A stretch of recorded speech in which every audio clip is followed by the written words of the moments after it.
Dear students, BSc part third physical chemistry unit third spectroscopy में आज हम पढ़ेंगे अवशोषण स्पेक्ट्रा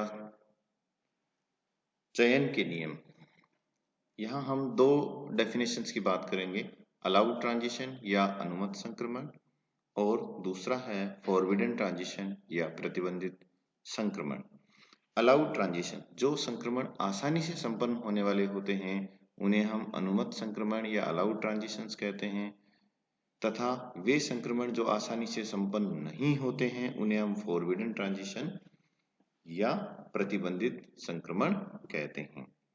अब हम बात करते हैं अलाउड ट्रांजिशन। अभी अभी हमने डिफाइन किया अलाउड ट्रांजिशन को कि जो संक्रमण आसानी से संपन्न होने वाले होते हैं उन्हें हम अलाउड ट्रांजिशंस कहते हैं। अलाउड ट्रांजिशंस के लिए कंडीशन होती है del equals to plus minus 1, अर्थात डेल एल का मान एक अधिक हो सकता है या एक कम हो सकता है, या प्लस माइनस 1 कहेंगे। हम ये भी जानते हैं कि एस कक्षक के लिए एल का मान 0, पी कक्षक के लिए एल का मान 1, डी कक्षक के लिए एल का मान 2 और एफ कक्षक के लिए एल का मान 3 होता है। तो जब कोई अणु एस कक्षक से पी कक्षक में ट्रांजिशन होता है या एस से पी कक्षक में जाते हैं, या एक और इसका एग्जांपल देखें अपन 1s से यदि हम 2p में जाएं तो ये एक अलाउड ट्रांजिशन है, क्योंकि यहाँ del L equals to plus minus 1 नियम का एक तरह से पालन होता है। यदि हम p से d कक्षक में जाते हैं तो भी ये अलाउड ट्रांजिशन होता है। यदि 1s से 2p में जाएंगे तो इसे हम अनुमत संक्रमण या अलाउड ट्रांजिशन के नाम से जानते हैं। जबकि फॉरबिडन ट्रांजिशन या प्रतिबंधित संक्रमण वे होंगे जो आसानी से संपन्न नहीं होते हैं, जैसे एस से एस कक्षक में जाना, पी से पी में जाना, डी से डी में जाना और एस से डी में जाना। यानी जहां पर del L equals to plus minus 1 नहीं होता है वो जो है फॉरबिडन ट्रांजिशंस कहलाते हैं। यहाँ पर आपने बाईं तरफ देखिए अलाउड ट्रांजिशंस दिखाए हुए हैं और दाहिनी तरफ आपको फॉरबिडन ट्रांजिशंस दिखाए हुए हैं। जब कोई 1s कक्षक अणु जो है 1s कक्षक से 2p तक में ट्रांजिशन होता है, या वो ट्रांजिशन 1s से 2p में होता है, तो उस स्थिति में हम इसे अलाउड ट्रांजिशन कहेंगे। 2p से यदि 3s में होता है तो भी अलाउड ट्रांजिशन है, 3s से 3p में होता है तो भी अलाउड ट्रांजिशन है, और 3p से 4s में होने पर भी इसे हम अलाउड ट्रांजिशन कहते हैं। यदि 2s से 3p में होता है तो भी ये अलाउड ट्रांजिशन है, यदि 2p से 3d में होता है ट्रांजिशन तो भी ये अलाउड ट्रांजिशन होता है। लेकिन यदि 1s से 2s में हो तो ये फॉरबिडन ट्रांजिशन है। 2s से 2p, 2s से यदि 3s में जाएं तो ये फॉरबिडन ट्रांजिशन है। 2p से 3p में जाएं तो फॉरबिडन ट्रांजिशन है। 3s से 4s में जाएं तो ये फॉरबिडन ट्रांजिशन है। और 4s से यदि हम d में जाते हैं तो भी ये फॉरबिडन ट्रांजिशन है, क्योंकि यहाँ पर del L equals to plus minus 1 rule का फॉलो या अनुसरण या पालन नहीं होता है। हम देखेंगे आगे कि जब हम किसी स्पेक्ट्रम को डिवाइड करते हैं या उसकी स्टडी करते हैं तो यदि उस स्पेक्ट्रम के लिए हम इसको दो भागों में बांटते हैं, सतत स्पेक्ट्रम और असतत स्पेक्ट्रम। सतत स्पेक्ट्रम वो होता है या जिसे हम कंटिन्यूअस स्पेक्ट्रम के नाम से जानते हैं, डिसकंटिन्यूअस या असतत स्पेक्ट्रम। तो स्पेक्ट्रम के दो भाग हो गए, अवशोषण और उत्सर्जन।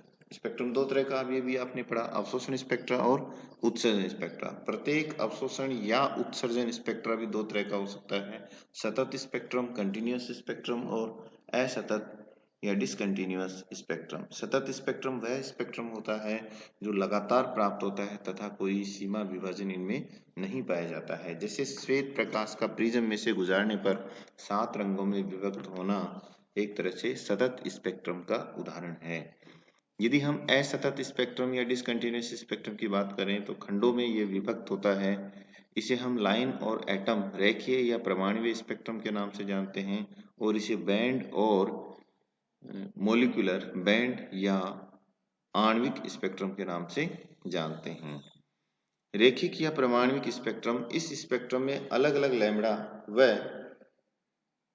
तरंग संख्या से संबंध कई रेखाएं प्राप्त होती हैं। लाइन और एटॉमिक स्पेक्ट्रा में स्पेक्ट्रम गैस या वाष्प अवस्था के परमाणुओं के द्वारा प्राप्त होता है, अतः हम इसे परमाणुीय स्पेक्ट्रा भी कहते हैं। उत्सर्जन स्पेक्ट्रा होने पर काली सतह पर चमकीली रेखाएं प्राप्त होती हैं और अवशोषण स्पेक्ट्रा में चमकीली सतह पर हमें काली रेखाएं प्राप्त होती हैं। इनके एग्जाम्पल हैं आर्गन, नियोन, जिनोन में हमें लाइन और एटॉमिक स्पेक्ट्रा देखने को मिलता है। बैंड और मोलिक्यूल स्पेक्ट्रा, बैंड या आणविक स्पेक्ट्रम में स्पेक्ट्रम पट्टियों के रूप में हमें प्राप्त होता है। स्पेक्ट्रम द्रव या विलयन अवस्था में प्राप्त होते हैं। इसके 3 भाग होते हैं, घूर्णन स्पेक्ट्रा जिसको हम रोटेशन स्पेक्ट्रा कहते हैं। रोटेशन स्पेक्ट्रा फार इंफ्रारेड या माइक्रोवेव के अवशोषण से अणुओं में घूर्णन संपन्न होते हैं और इसी रेंज की रेडिएशन जो है घूर्णन स्पेक्ट्रा में काम में ली जाती हैं। जबकि वाइब्रेशनल रोटेशन स्पेक्ट्रा आईआर क्षेत्र में संपन्न होते हैं, कंपन के साथ साथ जो है घूर्णन स्पेक्ट्रा भी संपन्न होते हैं। जबकि इलेक्ट्रॉनिक स्पेक्ट्रा यूवीएम विजिबल क्षेत्र में की रेडिएशन के अवशोषण से संपन्न होते हैं। तो बैंड और मोलिकुलर जो स्पेक्ट्रा है या बैंड या आणविक जो स्पेक्ट्रा है उसके 3 भाग हो गए, rotation spectra, vibrational rotation spectra और इलेक्ट्रॉनिक स्पेक्ट्रा।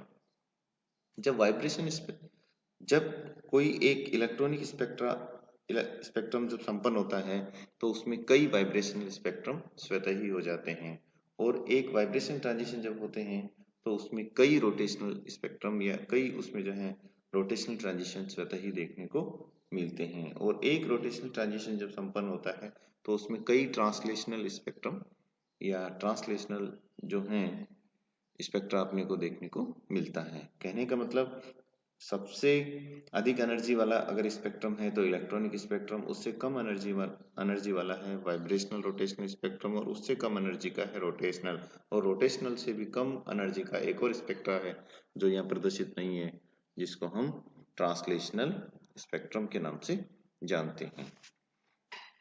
अब हम बात करते हैं, ये जो हमने स्टडी पढ़ी स्पेक्ट्रोस्कोपिक स्टडी, यदि हम पढ़ते हैं तो इस स्टडी का हमें क्या बेनिफिट है, स्पेक्ट्रोस्कोपी विधियों के हमें क्या बेनिफिट्स हैं। ये प्रयोग अत्यंत शीघ्रता से संपन्न होते हैं, अत्यंत संवेदनशील होते हैं, उपयुक्त विलायक के अलावा किसी अन्य रसायन की इनमें आवश्यकता नहीं पड़ती है, सैंपल सूक्ष्म मात्रा में आवश्यक होता है और आंकड़े अत्यंत विश्वसनीय होते हैं और इनको हम स्थायी रिकॉर्ड कर सकते हैं।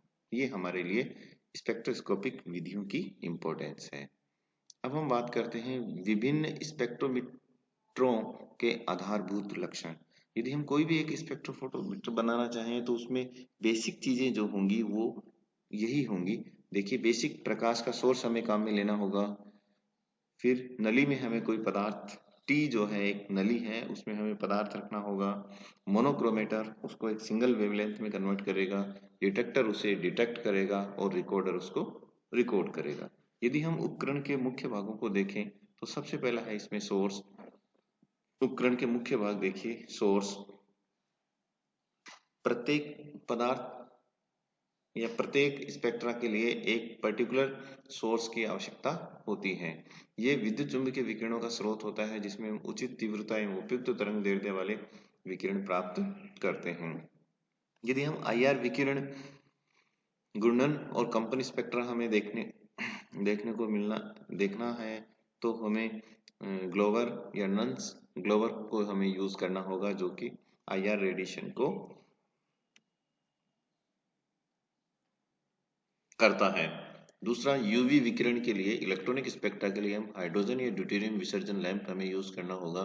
दृश्य स्पेक्ट्रम के लिए हमें कांच में बंद टंगस्टन तंतु लैंप का उपयोग करना होगा। दूसरा है सैंपल ट्यूब।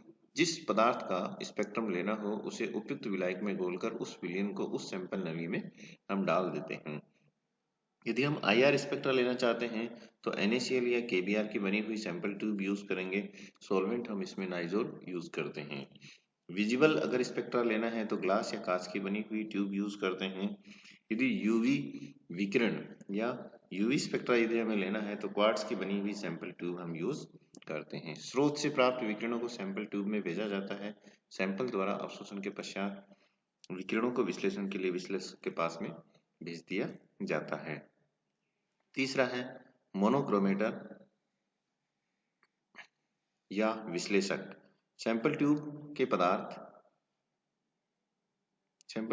पदार्थ का बना हुआ विभिन्न लैम्बडा को विभिन्न विभक्त कर पृथक करना इसका काम है।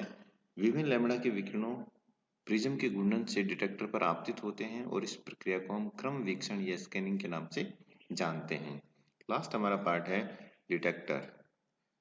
डिटेक्टर जो है विश्लेषक से आए हुए विकिरणों की विकिरण ऊर्जा को विद्युत ऊर्जा में परिवर्तित करता है। आईआर हेतु थर्मल डिटेक्टर तथा यूवीएम विजिबल विकिरणों के लिए फोटो डिटेक्टर का उपयोग किया जाता है। ये फोटो डिटेक्टर जो है प्रकाश विद्युत प्रभाव पर आधारित होता है। और लास्ट है हमारा रिकॉर्डर या अभिलेखी। ये जो है रिकॉर्ड करने का काम करता है। डिटेक्टर से आई हुई विद्युत धारा उस उपकरण के एम्पलीफायर या प्रवर्धक द्वारा परिवर्तित हो जाती है और परिवर्तित धारा कलम या लेखनी द्वारा पेपर पर ग्राफ बनाती है। इससे विभिन्न अवशोषण शीट्स प्राप्त होते हैं जिन्हें लैम्बडा के आधार पर यौगिकी संरचना के बारे में निष्कर्ष निकाला जाता है। तो यदि हम किसी भी बेसिक स्पेक्ट्रोफोटोमीटर की यदि हम स्टडी करना चाहें तो उसके 5 प्रमुख भाग यहाँ पर होते हैं। पहला था सोर्स हमें कैसा स्पेक्ट्रम लेना है, किस रेंज में स्टडी करनी है, उसके अनुसार हमें सोर्स का उपयोग करना होता है। सोर्स के बाद में है सैंपल ट्यूब में हमें सैंपल रखना होता है और उसमें सैंपल ट्यूब किस पदार्थ की बनी हुई होगी ये डिपेंड करता है कि हमें कौन सा स्पेक्ट्रम लेना है। हमें यूवी विजिबल स्पेक्ट्रम लेना है या आईआर स्पेक्ट्रम हमें लेना है। सैंपल ट्यूब के बाद में